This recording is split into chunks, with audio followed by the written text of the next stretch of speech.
بلساني يفقهوا قولي رب زدني علما سبحانك لا علم لنا إلا ما علمتنا إنك أنت العليم الحكيم.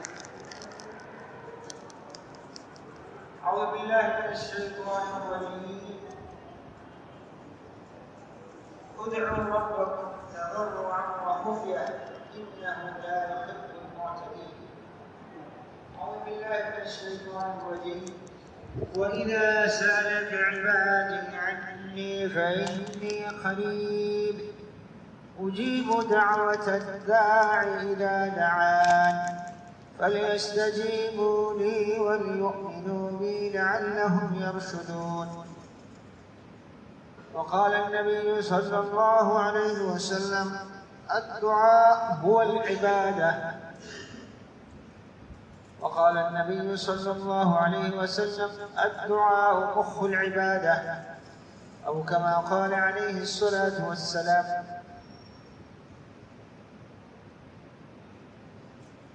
دعا کی اہمیت کو ملحوظ رکھتے ہوئے خیال آ گیا کہ دعا سے متعلق کچھ عرض کروں.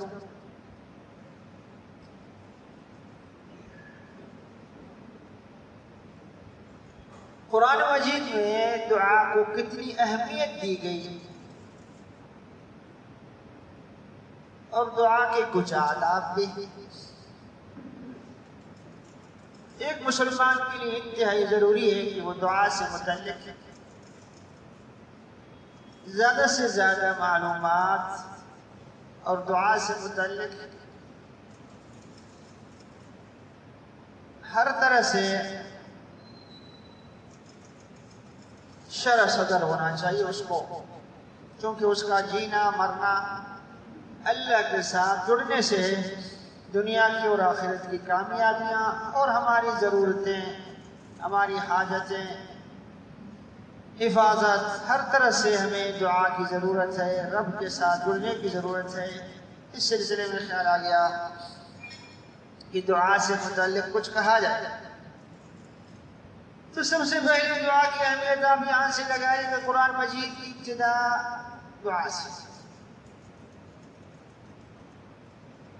الحمد لله رب العالمين الرحمن الرحيم مالك يوم الدين إياك نعبد وإياك نستعين اهدنا الصراط المستقيم صراط الذين أنعمت عليهم غير المغضوب عليهم ولا الضالين. اور دعا قرآن مجید کی انتہا بھی دعا ہے. قل اعوذ برب الفلق قل اعوذ برب الناس قل اعوذ برب الناس قل اعوذ برب الناس قل اعوذ برب الناس ملك الناس اله الناس من شر الوسواس الخناس الذي يوسوس في صدور الناس من الجنة والناس. دعاء اعوذ باللہ بدعائے، بسم اللہ بدعائے، اعوذ باللہ بدعائے. اللہ کا ذکر بھی دعا ہے، چونکہ جو اس کے ذکر میں مشغول ہو جائے تو اللہ تعالیٰ اس کی حاجتیں پوری فرما لیتے ہیں. جو درود شریف میں مشغول ہو جائے اس کی بھی اللہ ضرورتیں پوری کر دیتے ہیں. تو دعا کی اہمیت کے حوالے سے سب سے پہلی بات تو یہ ہے کہ قرآن مجید میں ابتدا بھی دعا سے ہوئی ہے، انتہا بھی دعا پر. فرق اتنا ہے، سورہ فاتحہ میں ہم نے اللہ سے خیر مانگی ہے، اور سورۃ الناس میں آخری سورت میں اللہ کی پناہ مانگی ہم نے شر سے، لوگوں کے شر سے، وسوسہ کے شر سے. اس سے پہلی صورت میں نظر بد سے، من شر حاسد اذا حسد، من شر النفاثات فی العقد جادو سے، اور من شر ما خلق، تمام مخلوق کے ہر طرح کے شر سے پناہ مانگا. تو ظاہر ہے ہمیں خیر چاہیے اور شر سے ہمیں بچنا ہے. دفع المضرات، ہر شخص کوشش کرتا ہے کہ اچھائی حاصل کرے اور برائی سے بچے. اور دوسری بات یہ ہے کہ قرآن مجید میں جگہ جگہ پر دعا کا حکم ہے. ادعو ربکم، بھائی اپنے رب سے مانگو. ادعونی، مجھ سے مانگو. فادعوا اللہ، اللہ سے مانگو. قل ادعوا اللہ وادعوا الرحمن، رحمان سے مانگو. وَإِذَا سَأَلَكَ عِبَادِي عَنِّي فَإِنِّي قَرِيبٌ، لوگ میرے بارے میں آپ سے پوچھتے ہیں تو میں قریب ہوں. اس پر تھوڑا سا ذرا ذہن میں یہ بات ڈال دیں کہ ایک دفعہ ایک آدمی اللہ کے رسول کی خدمت میں حاضر ہو کے کہنے لگے، یہ دعا کے آداب میں آتا ہے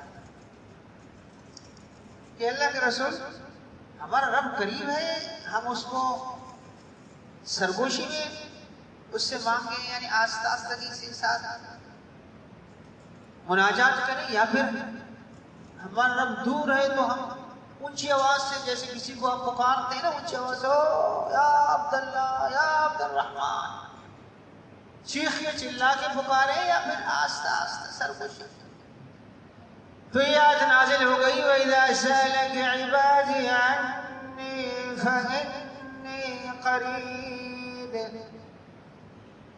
وَإِذَا سَأَلَكَ عِبَادِي عَنِّي فَإِنِّي قَرِيبٌ أُجِيبُ دَعْوَةَ الدَّاعِ إِذَا دَعَانِ فَلْيَسْتَجِيبُوا لِي وَلْيُؤْمِنُوا بِي لَعَلَّهُمْ يَرْشُدُونَ.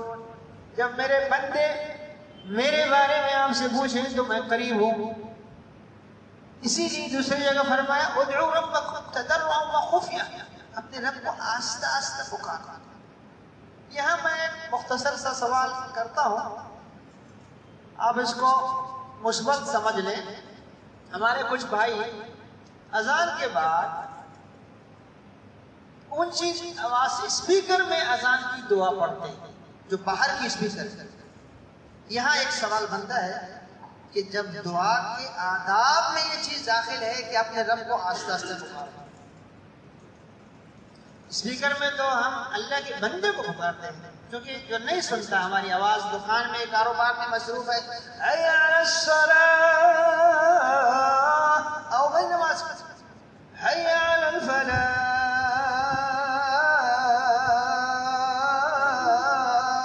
او کامیابی کی طرف. انسان بیچارہ غافل ہے. رب کو اس طرح اسپیکر میں اونچی آواز سے چیخ کر چلا کر پکارنا یہ دعا کے آداب سے بالکل بہت مناسبت نہیں رکھتا. پتہ نہیں اس کا کیا وہ جواب دیں گے، اللہ جانتا ہے، ان کے بہت جواب ہوگا. ہم تو سب کی ہدایت کی دعا مانگتے ہیں، اور ضرورت اس وقت مسلمانوں کے متحد ہونے کا ہے، کیونکہ دشمن ہمیں تقسیم کر کے نشانہ بنا رہا ہے. عرب میں، عجب میں، پاکستانی میں، غیر پاکستانی میں، بلوچ میں، پنجابی میں، پٹھان میں تقسیم کر کے ہمیں کمزور کرتا ہے. اسی لیے اللہ کے رسول نے یہ مثال جب متحد ہونے کا کہا کہ اس طرح مسلمان کے لیے ایسا کل بنیان مکان کی طرح ہے، ایک گھر کی طرح ہے، محل کی طرح ہے کہ اس کا ایک ایک ستون دوسرے کو مضبوط کرتا ہے، ایک ایک پلر، ایک ایک اینٹ دوسرے کو مضبوط کرتا ہے، محفوظ کرتا ہے. اس طرح رہا. قرآن نے تو کہا انما المؤمنون اخوہ، مسلمان سارے بھائی. بڑی بات ہے، قرآن نے یہ جب کہا انما المؤمنون اخوہ فاصلحوا بین اخویکم، اپنے بھائیوں کو کی اصلاح کرو. جب ان کے اندر اختلاف ہو جائے تو ان کی اصلاح کرو، ان کے درمیان صلح کرو. اس لیے بھائی کو بھائی سے لڑنے کیوں دے رہے ہیں؟ قرآن نے تو یہ بھائی کہا، لیکن اللہ کے رسول ظاہر ہے کہ بڑے مہربان اور امت کے لیے شفیق، امت کے لیے درد رکھنے والا. آپ نے فرمایا کہ المؤمنون کجسد واحد. میں تو یہ نہیں کہوں گا کہ مسلمان بھائی، بلکہ مسلمان ایک جسد کی طرح، ایک جسد کی طرح. اگر ایک ہاتھ ہے تو ایک آنکھ ہے، ایک جسد کی طرح. بھائی تو الگ ہے آپ سے نا، ایک جسد کی مانند ہے. اگر کہیں تکلیف ہاتھ کو ہو تو پورا جسم جو ہے بے سکون ہو جاتا ہے، آنکھ میں تکلیف ہو پورا جسم بے سکون ہو جاتا ہے. تو حدیث نے ایک جسد کا بالکل. تو عرض کرنے کا مقصد یہ ہے کہ دعا کا فلسفہ، دعا کی حکمت، دعا کی اہمیت ایک مسلمان کے لیے کتنی ضروری ہے، یہ قرآن مجید میں جگہ جگہ سمجھایا گیا. کیونکہ قرآن مجید کا سب سے بڑا موضوع توحید ہے، ایک اللہ کی طرف بلانا ہے. قرآن پورا قرآن کی تربیت اللہ تعالیٰ اپنی طرف، مجھ سے مانگو، میں نفع نقصان کا مالک، میرے سوا کسی کے ہاتھ میں نہیں ہے. وما تشاءون الا ان يشاء اللہ، میری مرضی چلتی ہے. لہ الخلق ولہ الامر، پیدا بھی میں نے کیا ہے، چلاتا بھی میں ہوں، تصرف بھی میں کر رہا ہوں. وَإِذَا مَرِضْتُ فَهُوَ يَشْفِينِ، بیمار بھی میں کرتا ہوں، شفا میں دیتا ہوں. يُطْعِمُنِي وَيَسْقِينِ، کھلاتا میں ہوں، پلاتا میں ہوں. تو قرآن کی تربیت ایسی ہے کہ تسلی بھی دیتا ہے، زخموں پر مرہم بھی رکھتا ہے، اور مسلمان کو اس کی زندگی بھی سمجھاتا ہے، مسلمان کو رب سے جوڑتا بھی ہے، زمین کو آسمان سے ملاتا بھی ہے کہ کس طرح اپنے رب سے جڑے رہو. یا ایھا الناس انتم الفقراء الی اللہ، تم سارے فقیر ہو. تمہارا امیر، تمہارا غریب، تمہارا بڑا، تمہارا چھوٹا، تمہارا مرد، تمہاری عورتیں، سب فقیر و فقیر، میرے محتاج ہو. ایک ایک سانس میں، زندگی کے ایک ایک لمحے میں میرے بغیر تمہارا گزارا نہیں ہوتا. واللہ هو الغنی الحمید، میں بے پرواہ ہوں. الصمد کا معنی بھی یہی ہے، قل هو اللہ احد اللہ الصمد، بے نیاز، کسی کا محتاج نہیں ہے، سارے اس کے محتاج ہیں. تو اللہ تعالیٰ قرآن مجید میں ایک تو دعا کی اہمیت اس طرح سمجھاتا ہے کہ بار بار دعا کا حکم دیتا ہے، حکم دیتا ہے اور بار بار دیتا ہے، ایک جگہ نہیں، مانگو مانگو مانگو. اور دوسری بات یہ ہے کہ اللہ نے کچھ دعائیں سکھائی ہے ہمیں قرآن مجید میں کہ مغفرت کیسے مانگو، ہدایت کیسے مانگو، الفاظ بتائے کہ رب اغفر وارحم وانت خیر الراحمین. مدد کیسے مانگو، رب انی مغلوب فانتصر، غلطی پر جو ہے توبہ کیسے کرو. ربنا ظلمنا انفسنا وان لم تغفر لنا وترحمنا لنكونن من الخاسرین.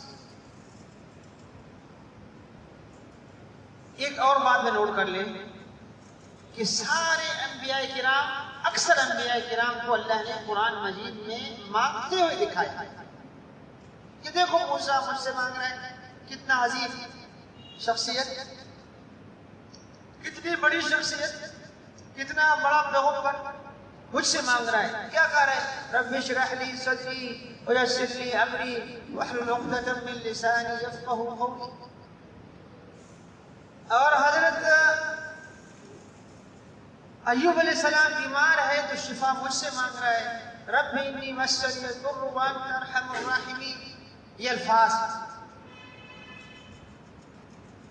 اور فرمایا کہ حضرت زکریا علیہ السلام کے یہاں اولاد نہیں ہے، نرینہ اولاد نہیں ہے، تو اس کو بھی دعا کیا اس کی، رب لا تذرنی فردا وانت خیر الوارثین. اللہ آپ بہترین وارث ہو، مجھے تنہا نہ چھوڑ، پیچھے مجھے نرینہ اولاد عطا کر. تو انبیاء کرام کو، عظیم ہستیوں کو اللہ تعالیٰ مانگ. آج کل ہمیں یہ سوچنا چاہیے کہ جب اتنی بڑی عظیم شخصیات، عظیم ہستیاں اللہ کی طرف متوجہ ہوتے ہیں، اللہ سے مانگتے ہیں، تو ہمیں ایک درس ملتا ہے، ایک سبق ملتا ہے کہ ہمیں بھی مانگنا ضرور چاہیے، اور صرف اللہ سے مانگنا چاہیے. جو ہم وعدہ کرتے ہیں نماز میں، ایاک نعبد وایاک نستعین، اے اللہ ہم صرف آپ سے مدد مانگتے ہیں، صرف آپ کی عبادت کرتے ہیں. اور چونکہ مدد مانگنا عبادت ہے، اعوذ باللہ پڑھنا عبادت ہے، قربانی کرنا عبادت ہے، اور قسم کھانا بھی عبادت ہے. اسی لیے کسی اور کی قسم نہیں کھائیں گے. یاد رکھو، جو لوگ بعض دفعہ روزی کی قسم، روٹی کی قسم، بیوی کی پتہ نہیں، ماں کی پتہ نہیں کس کی، یہ سارے شریعت کے خلاف. قسم صرف اللہ کی عبادت ہے. ہاں اللہ جل شانہ نے قرآن مجید میں قسمیں اٹھائی ہے غیر اللہ کی. مثلا اپنی مخلوق قسم اٹھائیے، فرشتوں کی قسم اٹھائیے، ہوا کی قسم، کشتیوں کی قسم اور سمندر کی قسم، آسمان کی، زمین کی، دن کی، رات کی قسم. واللیل اذا یغشی والنہار اذا تجلی والشمس وضحاہا، سورج کی قسم، چاند کی قسم، والقمر اذا تلاہا. وہ ایسی ذات ہے، اس سے کون پوچھے؟ وہ کسی چیز کی اہمیت بیان کرنا چاہتے ہیں اللہ تعالیٰ تو اس کی قسم اٹھاتے ہیں. ستاروں کی قسم، فلا اقسم بمواقع النجوم. لیکن ہم پابند ہیں کہ اس کے سوا کسی کی قسم نہیں اٹھا سکتے. اس کو نوٹ کرو، یہ غلطی بہت ہوتی ہے. ایسے بس چلتے پھرتے اللہ معاف کرے. اور اسی طرح دعا کی اہمیت کا پتہ یہاں سے بھی چلتا ہے. اچھا، اس سے جو انبیاء کرام کی دعاؤں سے ہمیں اندازہ ہوتا ہے کہ کچھ چیزیں مانگنے کے بغیر نہیں ملتی. اللہ بہت ساری چیزیں اللہ تعالیٰ مانگنے پر دے دیتا ہے. ہمیں اللہ نے انسان بنایا، اللہ نے مسلمان بنایا، لیکن کئی چیزیں مانگنی پڑیں گی وقت نکال کے، آداب کا لحاظ رکھ کے، ہاتھ اٹھا کے، خشوع و خضوع کے ساتھ، ادب کے ساتھ، یقین کے ساتھ، عاجزی کے ساتھ، آہستگی کے ساتھ. حضرت آدم علیہ السلام سے جب غلطی ہوئی، آسمانوں سے، جنت سے نیچے اللہ نے ان کو بھیجا، تو اس نے کیا کہا؟ قرآن نے کہا فَتَلَقَّى آدَمُ مِن رَبِّهِ كَلِمَاتٍ فَتَابَ عَلَيْهِ. اللہ نے حضرت آدم علیہ السلام کو کچھ دعائیں الہام فرمائی کہ یہ کہو تو میں آپ کو معاف کروں. تو جب دینا چاہتے ہیں اللہ تعالیٰ تو دعاؤں پہ لگا دیتا ہے انسان کو اور زبان چلا دیتا ہے. یہی بات حج میں خاص طور پر، رمضان میں خاص طور پر، نمازوں کے بعد خاص طور پر، کوئی اچھا عمل کرنے کے بعد یہ واسطہ ہوتا ہے. مانگنے سے پہلے ہم بھی واسطہ دیتے ہیں نا، کسی کے ریفرنس سے آتے ہیں، جان پہچان کا واسطہ دیتے ہیں. یاد ہے آپ کو میں نے آپ کے ساتھ یہ کیا، یاد ہے آپ کو میں نے مشکل میں آپ کا کام آیا. ہم واسطہ دیتے ہیں. آپ ہمارے عزیز ہیں، آپ میرے بھائی ہو، آپ میرے دوست ہو، آپ ایسے ہو، آپ ایسے ہو. تو اللہ جل شانہ کو بھی کسی عمل کا واسطہ دینا پڑے گا. نماز کے بعد دعا کیوں مانگتے ہیں؟ ہم اپنی نماز کو اللہ کے سامنے پیش کرتے ہیں. یا اللہ میں نے ابھی آپ کے سامنے کھڑا ہو گیا عاجزی کے ساتھ، پھر آپ کے سامنے جھک کے رکوع کیا، پھر آپ کے سامنے سجدہ کیا، پھر میں نے تسبیح، میری زبان بھی آپ کے لیے، میرا جسم پورا جو ہے آپ کے لیے، آپ کی بڑائی کی عظمت زبان سے بھی اور اپنی جسمانی حیت سے بھی میں آپ کی بڑائی بیان کر رہا تھا اور اپنی عاجزی بیان کر رہا تھا. اللہ اکبر کہا کہ میں نے آپ کی بڑائی بیان کی. پھر میں آپ کے سامنے کھڑا رہا ایک عاجز انسان کی طرح، پھر میں آپ کے سامنے جھک گیا، پھر اتنا جھکا کہ پیشانی میں نے زمین پہ رکھ دیا. اس کے بعد یا اللہ کوئی اور عاجزی کی صورت ہی نہیں ہے کہ میں آپ کے سامنے پیش کروں. اور یہ ایک دفعہ نہیں کیا، 4 رکعتوں میں کیا، ہر رکعت میں 2 سجدے، 8 سجدے میں نے کیا آپ کے لیے یا اللہ. اب جو ہے اس کے بعد دعا ہوتی ہے. یہ واسطہ ہم پیش کرتے ہیں اپنی پورے نماز کا اللہ کے سامنے. اب ہماری دعا قبول ہو جائے گی. اور حدیث میں ہے کہ یہ دعا کبھی قبول ہوتی ہے، اس کے اثرات فوراً ظاہر ہوتے ہیں، کبھی اس کے اثرات فوراً ظاہر نہیں ہوتے، اس میں حکمت ہوتی ہے.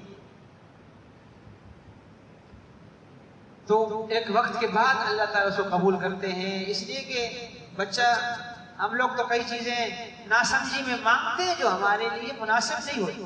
جیسے بچہ جو ہے ویسے فرمائشیں کر دیتا ہے، ابھی بائک چاہیے، ابھی گاڑی چاہیے. ہم کہتے ہیں بیٹا صبر کرو، آپ کو وقت پہ ملے گا، آپ کو چند دنوں کے بعد ملے گا.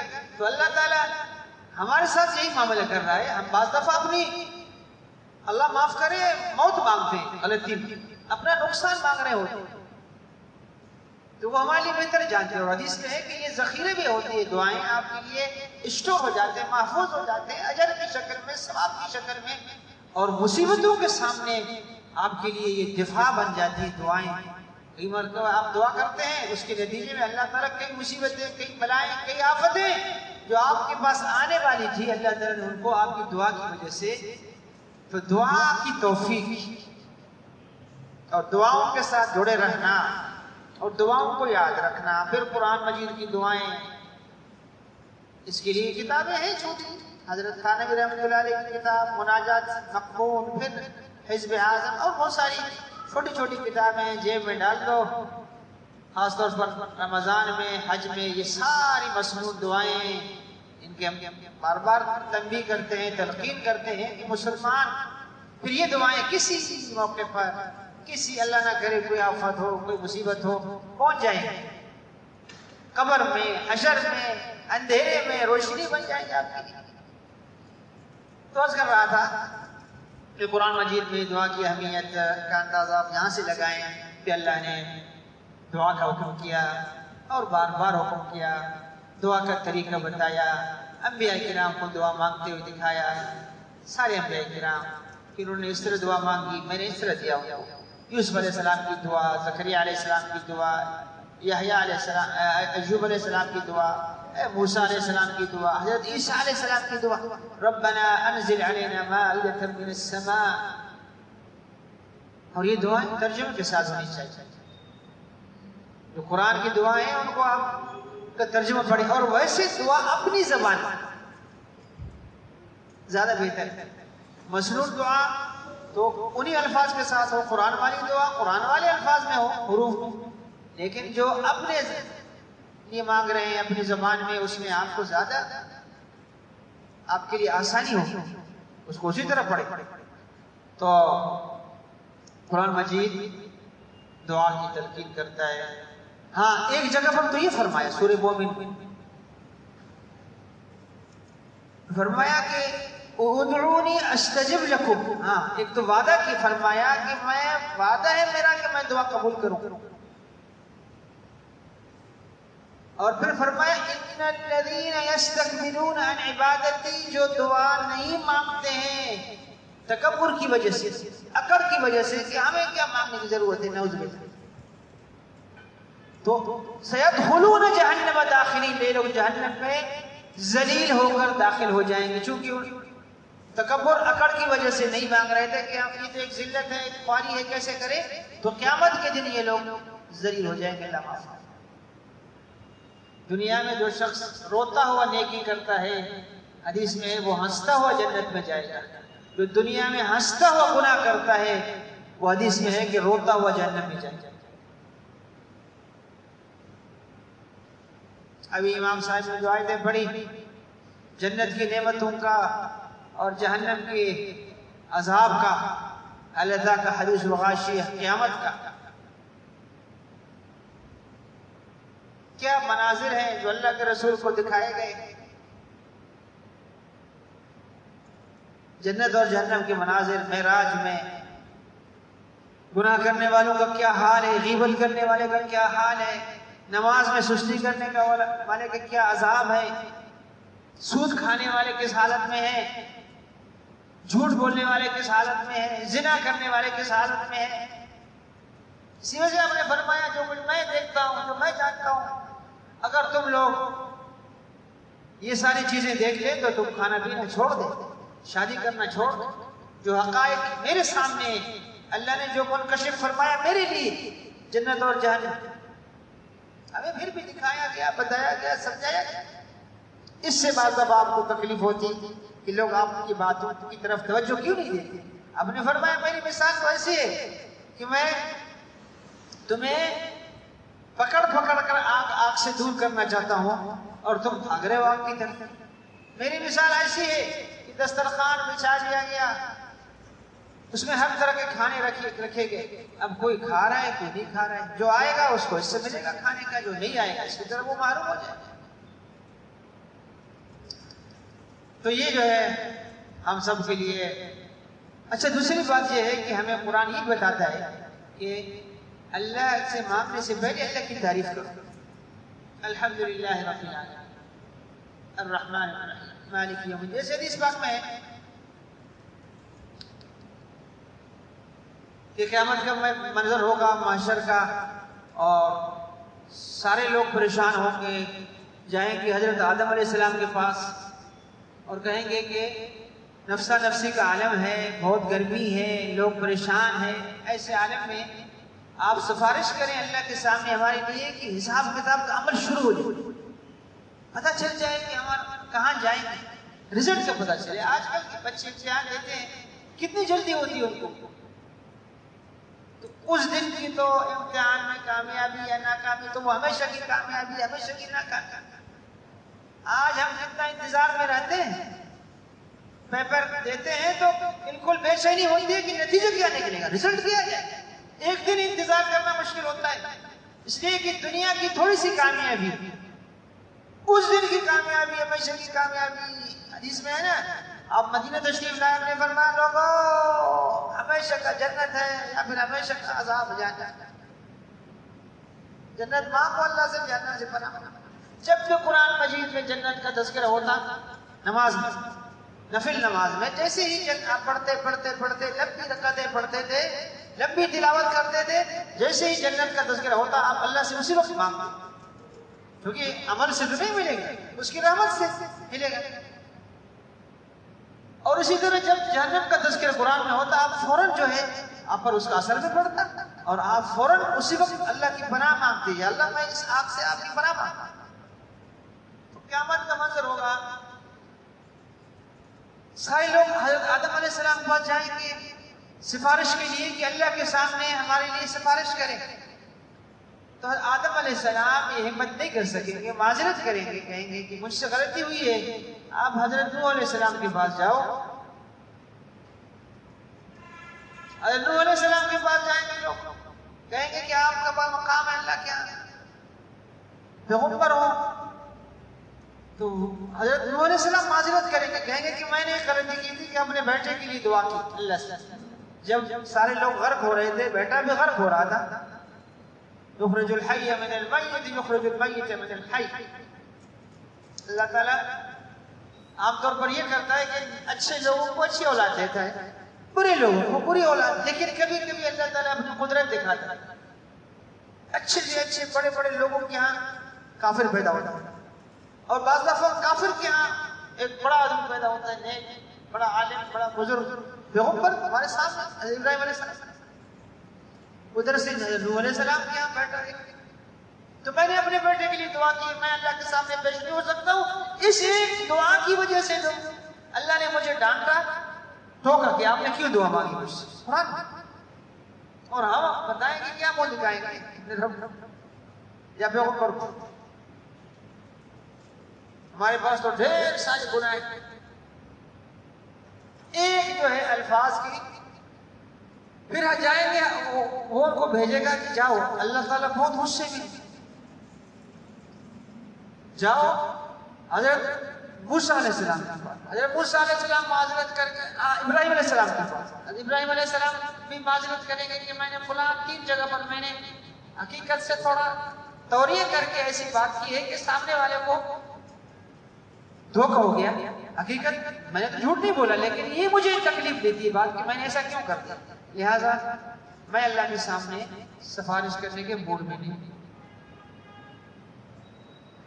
پھر حضرت ابراہیم، عیسیٰ علیہ السلام، حضرت موسیٰ علیہ السلام آخر میں اللہ کے رسول کے پاس آئیں گے۔ اب دیکھیں آپ نے فرمایا میں سجدے میں گر جاؤں، اس کا اللہ کو راضی کرنے کا طریقہ ہے، جو ہمیں صاف صاف خیال ملتا ہے کہ اللہ نماز سے راضی ہوتے ہیں، سجدے سے راضی ہوتے ہیں، سجدے میں گر جاؤں گا تو اللہ تعالیٰ میری زبان پر اب ایسی تعریفی، توصیفی، ثنا، ایسی کلمات جاری فرمائیں گے، ایسی تعریف کسی نے نہیں کی ہوگی اللہ کی جس طرح میں کروں۔ اللہم لک الحمد کما ینبغی لجلال وجہک وعظیم سلطانک، اللہ تعریف سے خوش ہو، یہ میں نے کہا نا الحمدللہ رب العالمین سے ہماری دعا شروع ہوتی، تو آپ نے فرمایا اللہ مجھے الہام فرمائیں گے، میری زبان پر ایسی دعائیں، ایسی توصیفی تعریفی کلمات جاری فرمائیں گے جس سے اللہ کا غصہ ٹھنڈا ہو جائے، تو فرمائیں گے ارفع راسک، سر اٹھائیں اور مانگیں، آپ کو دے دیا جائے گا، اجازت ہوگی مانگنے کی۔ تو اللہ اپنی تعریف سے خوش ہوتے ہیں، اور اس کا طریقہ اللہ نے قرآن میں بتایا کہ میرے ناموں کا مجھے واسطہ دے کے مانگو، وَلِلَّهِ الْأَسْمَاءُ الْحُسْنَى فَادْعُوهُ بِهَا۔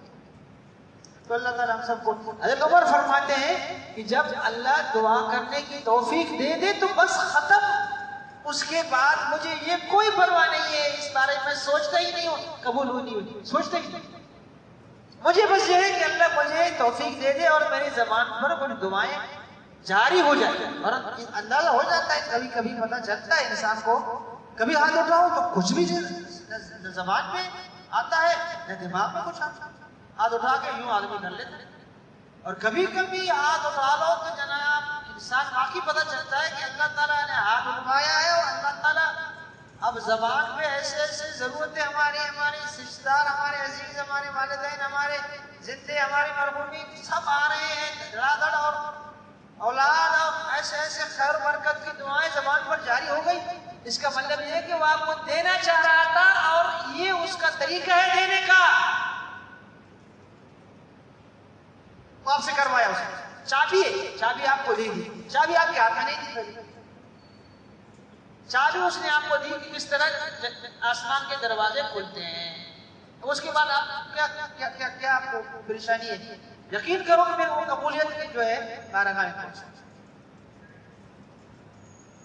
من الہم الدعاء فقد استجیبت، اور پھر دعا کا طریقہ یہ ہے کہ درود شریف۔ ایک شخص کو آپ نے دعا مانگتے ہوئے دیکھا، وہ دھڑا دھڑ دعا مانگ رہا تھا، لیکن شروع ایسا کیا کہ اللہ کی تعریف نہیں کی اور درود نہیں پڑھا۔ آپ نے فرمایا، بلایا اس کو کہ پہلے آپ اللہ کی تعریف کرو، اس کے بعد آپ درود شریف پڑھو مجھ پر، اور وہ طریقہ آپ کے سامنے ہے، اللہم صلی علی محمد، اس کے بعد پھر آپ مانگو، دعا قبول ہو۔ اور ایک شخص کو آپ نے اسی طرح دعا مانگتے ہوئے دیکھا کہ پہلے اس نے اللہ کی خوب تعریف کی، سبحان اللہ، تعریف کے لائق ہے، یا اللہ تو نے یہ دیا، تو نے وہ دیا، تو نے کرم کیا، تو نے رحم کیا، یہاں تک پہنچا دیا، میں تو کچھ بھی نہیں تھا، لا شیء لا موجود، کچھ وجود آپ نے عطا کی، پھر جو کچھ دیکھ رہا ہوں، نعمتیں دنیاوی دینی نعمتیں، یہ ملک، یہ وطن، یہ دوست، یہ بھائی، علاقہ، کاروبار، رشتہ دار، عزیز، اولاد، میں کون ہوتا ہوں؟ زبان، آنکھیں، سماعت، اور کتنے کتنے لوگ ایسے ہیں جو بیچارے جن کے پاس کچھ بھی نہیں، کہیں صحت نہیں ہے، صحت کی نعمت، کہیں ایمان نہیں، کتنے محروم ہیں وہ لوگ جن کے پاس ایمان۔ تو یہ ساری نعمتیں آپ نے مجھے دی، اللہ کی تعریف۔ اس کے بعد درود شریف اس نے پڑھنا شروع کر دیا۔ پھر اللہ کے رسول نے وہاں کھڑے ہو کر فرمایا، آپ مانگو۔ آپ نے جس طرح اسٹارٹ کیا ہے دعا کو اللہ کی تعریف اور درود سے، اب آپ کو اللہ تعالیٰ ضرور قبول کرے گا۔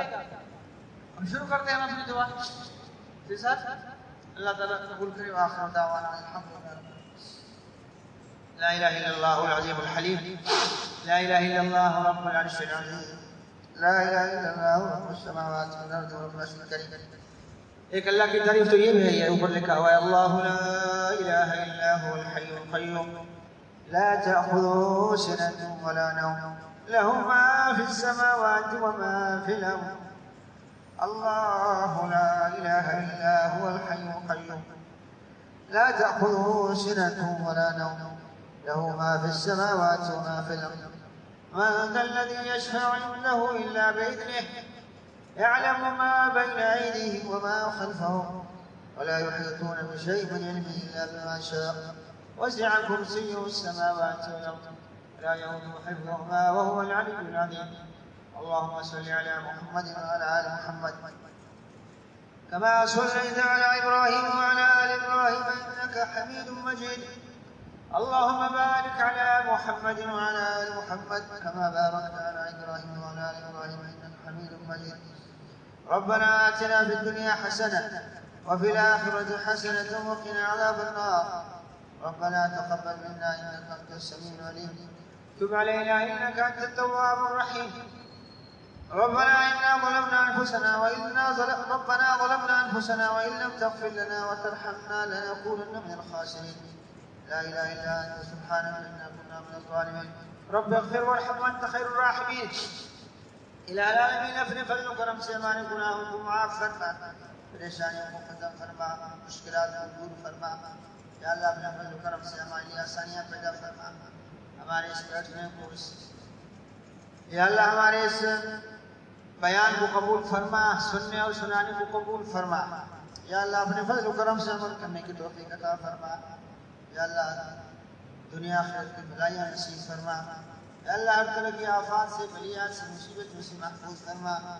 ہماری دین کی حفاظت فرما، ہماری دنیا کی حفاظت فرما، ہمارے مال جان عزت کی حفاظت فرما، دعاؤں کی توفیق عطا فرما، ایمان کی موت نصیب فرما، اسلام کی زندگی نصیب فرما، اپنے پیارے حبیب کی سنت عطا فرما، آپ کی محبت عطا فرما۔ یا اللہ اپنے فضل و کرم سے فلسطین کی مسلمانوں کی مدد فرما، ظالم یہودیوں کو یا اللہ ہمیشہ کے لیے نیست و نابود فرما۔ یا اللہ ان کو ان کی ناپاک عزائم میں ناکام فرما۔ یا اللہ عیسائی، یہودی، امریکی، اسرائیلی گٹھ جوڑ کو ختم فرما، تباہ برباد فرما۔ فلسطین کے مسلمانوں پر رحم فرما، ان کی دستگیری فرما، مسلمانوں کو یا اللہ اتحاد اتفاق نصیب فرما۔ یا اللہ ہماری اولاد کو ہدایت عطا فرما۔ یا اللہ اپنے ملک پاکستان کی حفاظت فرما۔ یا اللہ نماز کی توفیق نصیب فرما۔ یا اللہ اپنے فضل و کرم سے ہماری دعاؤں قبول منظور فرما۔ یا حی یا قیوم برحمتک نستغیث اصلح لنا شؤوننا كلها ولا تكلنا الى انفسنا طرفة عين ولا اقل منه. وصلى الله وسلم على سيدنا ونبينا محمد وعلى اله وصحبه اجمعين.